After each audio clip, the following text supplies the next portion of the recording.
And we're back. Well, today we are coming from the 5K in Elmhurst. Played just seven rounds of standard. And, well, Goblins, we tried out a new list, Boros. I think that overall didn't really work.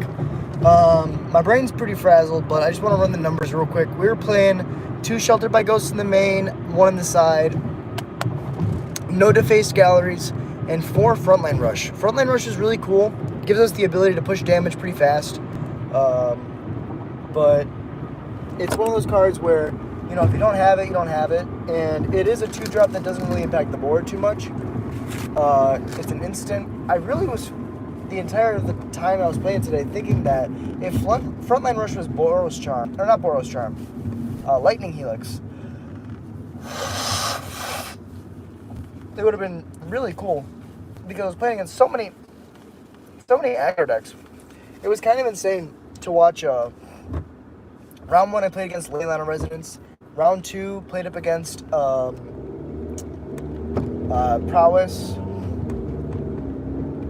Round 3 played up against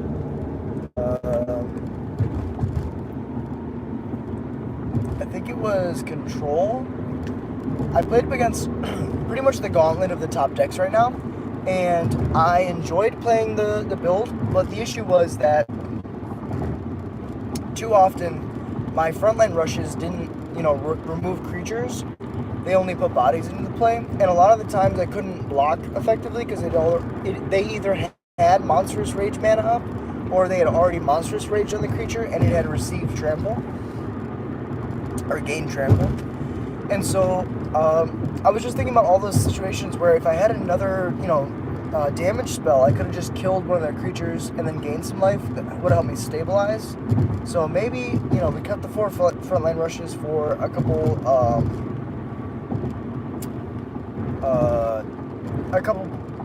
Lightning Helix. And now that I'm talking about it, maybe I tried Boros Charm too. Because Boros Charm is really effective at stopping Day of Judgment, but it's also good at giving creatures double strike. I'm able to pump something up with the like a Bastronaut. Giving it double strike could be huge. But overall, really good day. We ended the day at the last table. We were the final bottom table because we were playing a new brew of Goblins that we've tried at the last RC, but we didn't really have any success with.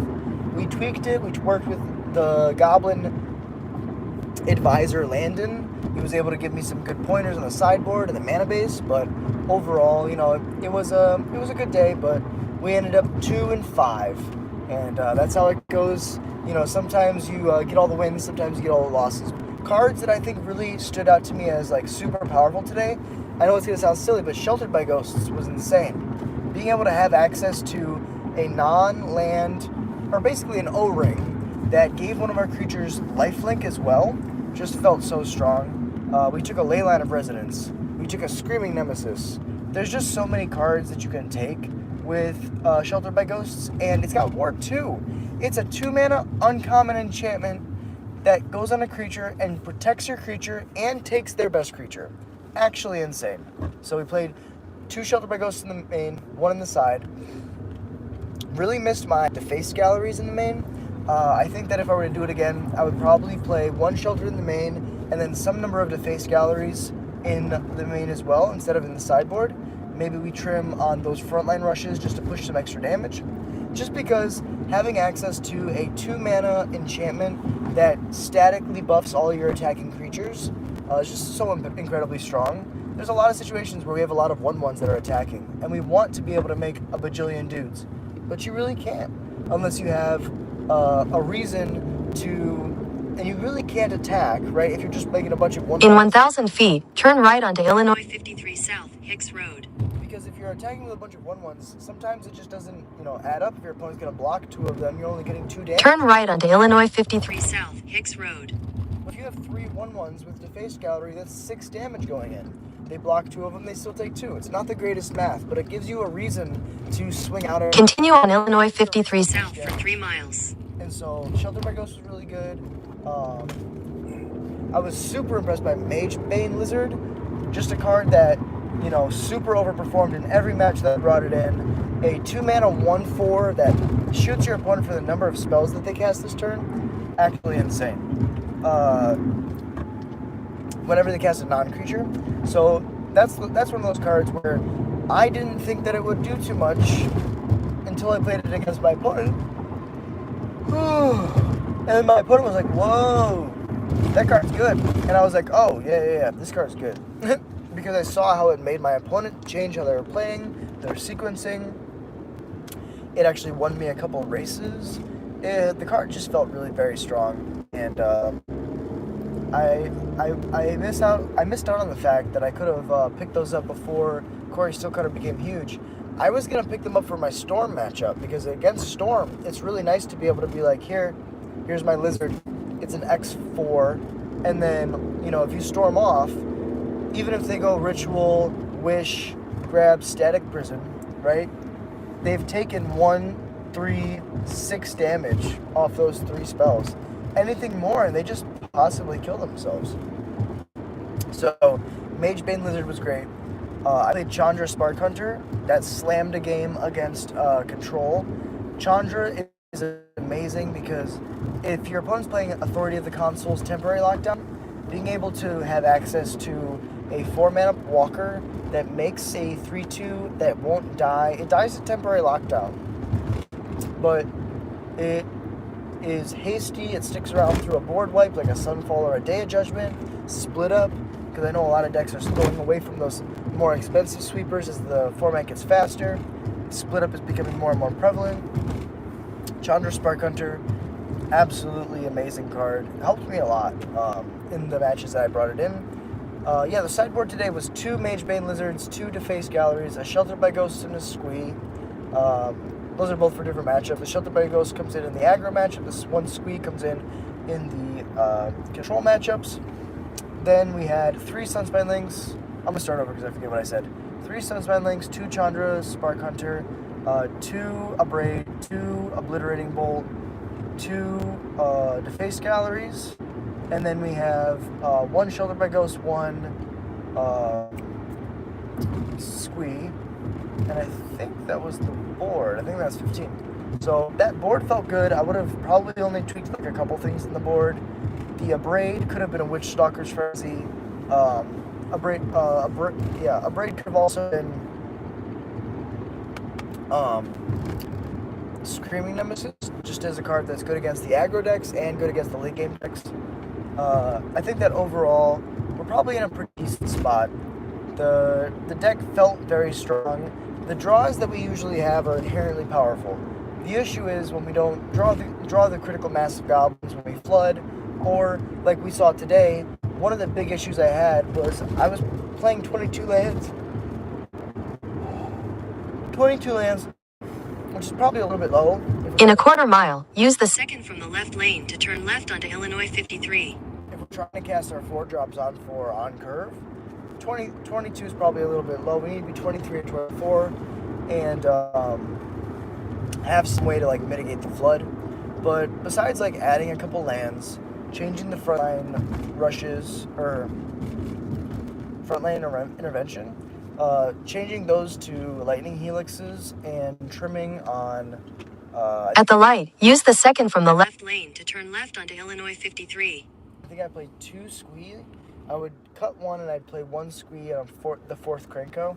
I really missed having 4 Krenkos today. Being able to reliably top deck that card and slam it was huge. Goblins in Standard feels really good right now. Not evidenced by my finish, of course, because again, we were at the bottom of the tables. However, you know, I think that as time goes on, the deck can only get better. The format will change. Things naturally ebb and flow a lot in Standard, and so I'm excited to see how things go. Excited to see what they do. In a quarter mile, slight right onto the ramp. Head west on Lake Cook Road. In a quarter mile, make a U-turn at North Hazel Crest Road. Wait, the directions said... Wait, checking the maps real quick. I had to check the Google Maps real quick. Alright. Yeah, so I think that overall, Standard's in a really good spot. I saw a lot of visit prowess, a lot of mice, and I saw a decent amount of control.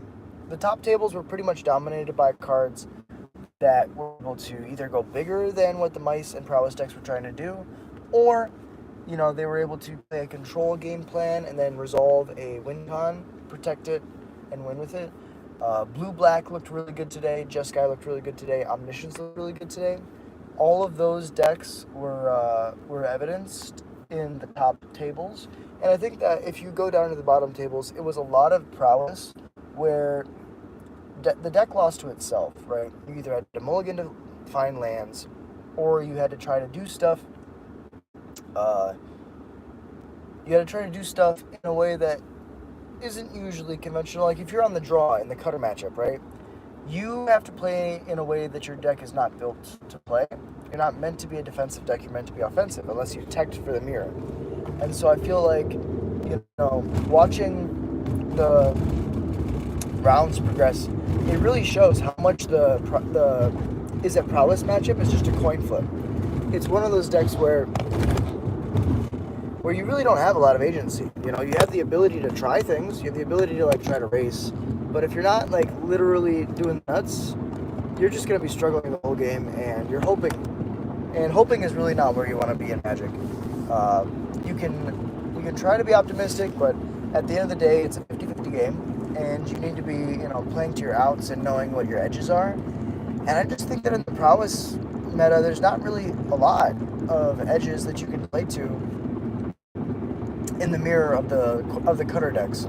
Quarry Steel Cutter is an incredibly powerful card. Monstrous Rage is an incredibly powerful card. Watching people win over and over and over again with Cutter and Monstrous Rage really impacted upon me the importance of, wow, this is a turn 3 format and it's standard. I'm going to release a podcast episode tonight with my brother where we talk about that. We're talking about how standard traditionally is a turn 4, turn 5 format. And now we're in a spot where the only real turn 5 format is Commander. And that's really sad.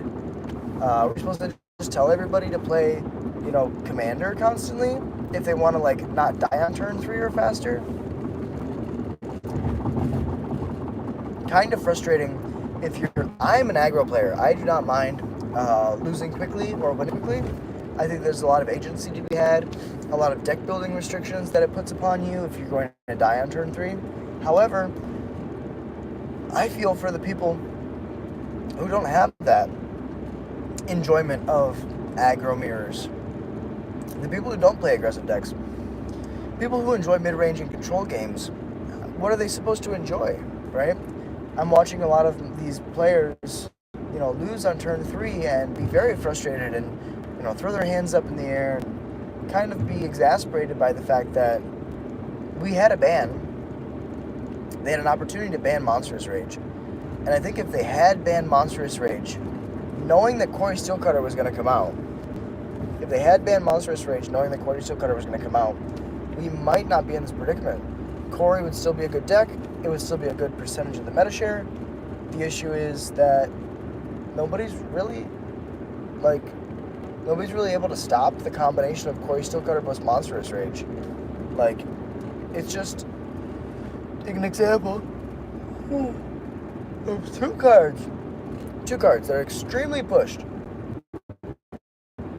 very powerful, and I don't know if there's a deck that's able to, in game 1, raw power level out muscle the Quarry Steel Cutter prowess deck. I think that's really important, is to have a meta where things balance each other out. Where, I play control, you play aggro, this guy plays mid-range, this guy plays some weird combo deck, and we balance each other out, right? There's a natural rock, paper, scissors that occurs. Right now, it doesn't feel like there's any balance in Standard. It feels like the best deck is by far the aggro deck.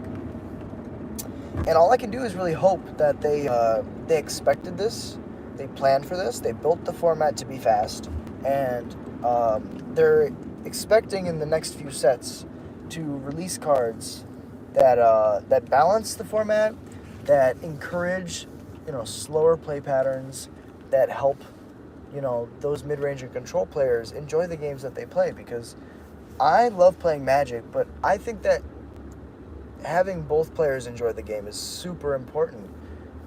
You can goldfish all you want, but you need another person to enjoy the game.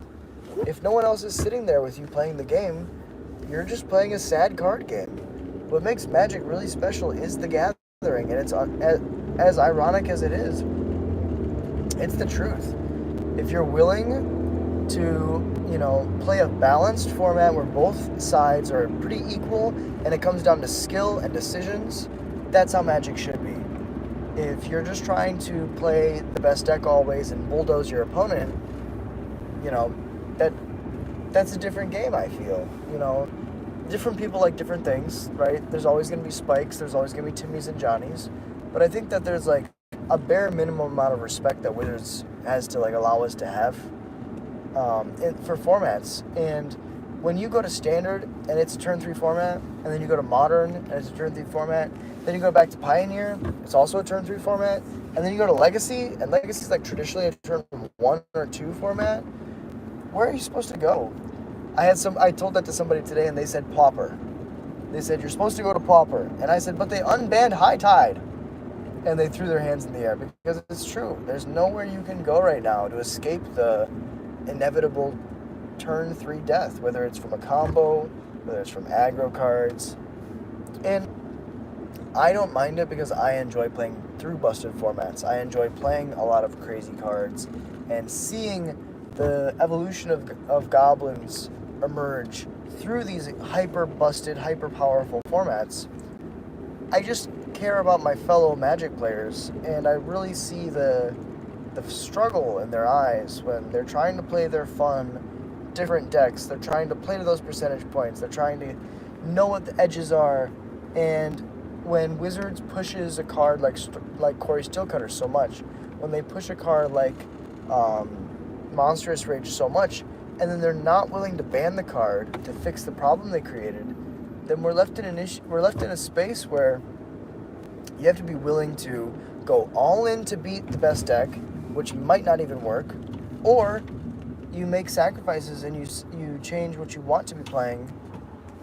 You change what you want to be playing, and you play the best deck, right? And ultimately, if the solution to beat the best deck is to play the best deck, then we're in a Nadu meta, we're in a Grief meta, we're in a Hogak meta, and that's not healthy for the format. I think that overall, we all need to be willing to acknowledge when our cards are busted, and I think that people have been tops for a long time here that, Monstrous Rage is busted. Corey Steelcutter is going to be on that roof soon. People are going to be frustrated. They're going to be like, what is happening? Why did you do this to me? Please stop, Wizards. And unless Wizards chooses to stop, I don't see anything changing. Like, the ban and restricted announcement isn't coming up soon. We have rotation once Edge of Eternities comes out, but all the red cards stay in the format. They put the only card that would rotate was Monastery Swift Spear, and they put that in Foundations. So that'll be legal for another 3 years. So this is kind of just like my rant. I went 2-5 today. I don't mind my finish at all. I think that, the deck I was playing was not tuned for the room I played, probably not as well as I could have, and the sideboard could be better. I'm just giving my input from the rest of the room and what I saw.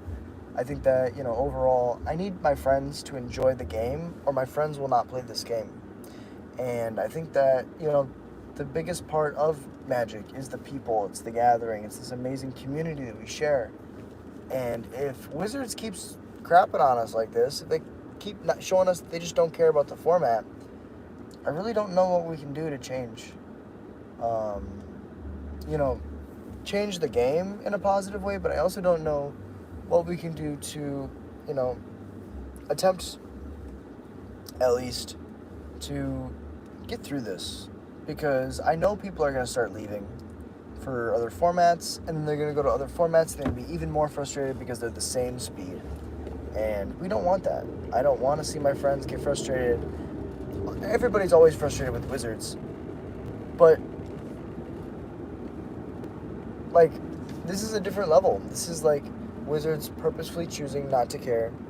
This is Wizards purposefully looking at the data, and if they don't make an emergency ban, nothing's going to change, and they're going to be frustrated. We're going to be frustrated, and I'm going to watch my friends do their best and still lose to Corey Steelcutter and Monstrous Rage, which, again, there's agency there. You can play to your outs. You can beat that deck. It's just very difficult when Wizards pushes the cards so much. You have to literally build your entire deck to beat these one or two cards. Like Monstrous Rage, Corey Steelcutter. You need to beat those cards. If you can't beat those cards, you just die. And that's not because those cards are naturally strong. I feel like those cards have been pushed by Wizards on purpose. They want those cards to be the most busted things that you can possibly do. And I don't really know where we can go from here. You know, Wizards needs to ban something. I'm not going to say what it is, but, you know, there needs to be a discussion because we're all in this format together, right? Standards for all of us, you know. It used to be when you would crack a really cool bomb rare out of your pack, Standard was the one place you could go to play it. You'd be like, here's my 5-drop mythic. I want to win with this card. Thundermaw Hellkite. That's a bad example because it killed Lingering Souls. But, you know, there's cards where when you crack them, you're like, oh, this card's not traditionally good, but I want to jam it in my deck and see how it does. And I'll lose some games because of it, but I'm having fun. Well, now you can't play those 5-drops in Standard because you will literally die before you get to turn 4. So I think that if you're that casual player who opens the pack and they're like, oh, I want to play my rare, you have to play Commander. There's no format that you can go to that's under turn that kills in under the turn. Like, you will die on turn 3 in all of the major formats, and you might die faster. That's the scary thing. You want to just play the game. You want to just enjoy yourself. But sometimes, it's just not in the cards. And it's not in the cards because you didn't work hard, you didn't deck build, you didn't do everything right. It's not in the cards because Wizards literally designed the cards to beat you. And that's not fair. Is Wizards literally setting us up to fail? Or is Corey Steelcutter another example of an Oko, where they just didn't expect it to be good? They thought that it read this when they made the card. So, food for thought. Let me know what you think in the comments down below. If you enjoy Goblin's content, hit that like and subscribe. It's the easiest way to support the channel, and it's free. If you want to do more than support, go to the memberships tab. $1 a month gets your name right on every stream. We're going to start with the top.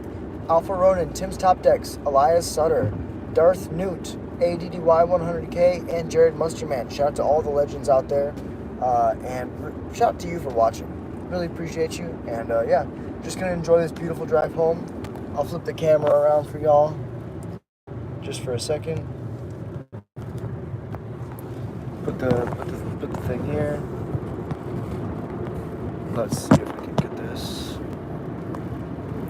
Yeah, it's on our dash. Y'all deserve to see some awesome scenery too.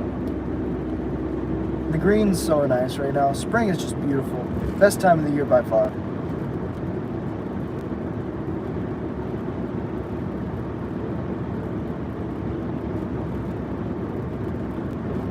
Goblin Delivery Driver Podcast.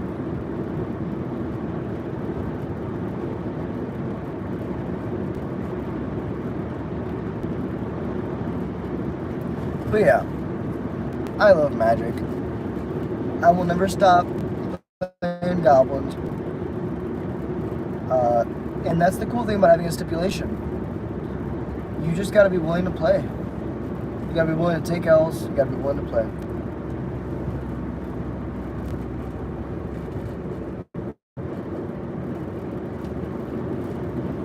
And as long as you don't give up, right? The one time we lose is when we quit. So never quit. Keep grinding. Keep enjoying what you're doing. Play the cards that you want to play, regardless of whether or not they're the best. Because at the end of the day, you don't have to answer to anybody but yourself. So go have fun. You deserve it.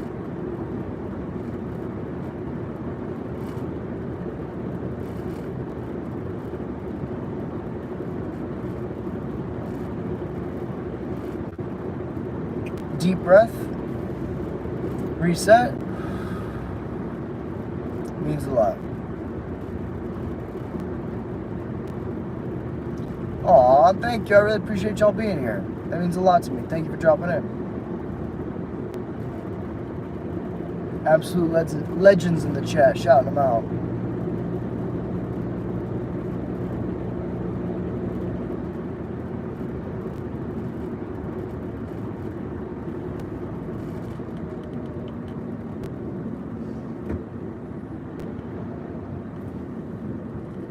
Oh, ambulance.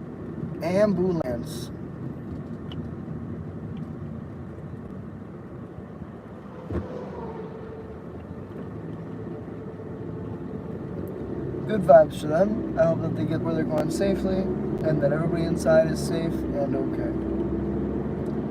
Scariest thing in the world when you have to get rushed to the hospital.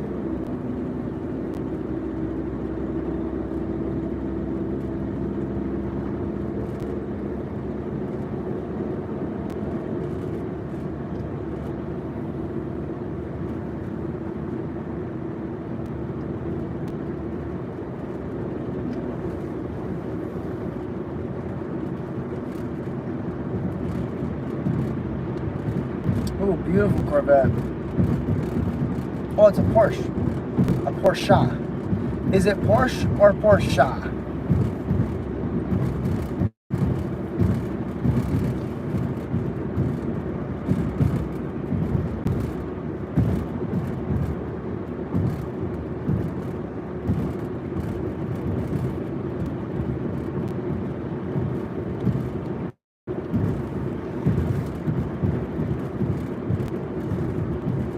In half a mile, turn left onto Elgin Road.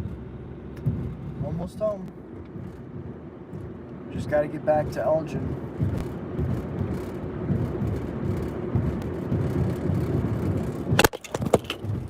I caught it? No way.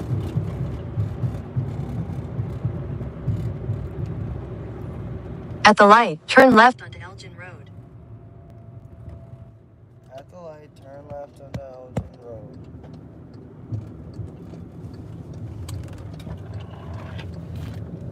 Continue for 1 mile. Alright. I'm going to head off. I'm going to crash. Really appreciate y'all being here. Thank you all so much for watching. And this has been another episode of the Goblin Delivery Driver Podcast. Until next time, hope you all have a beautiful day.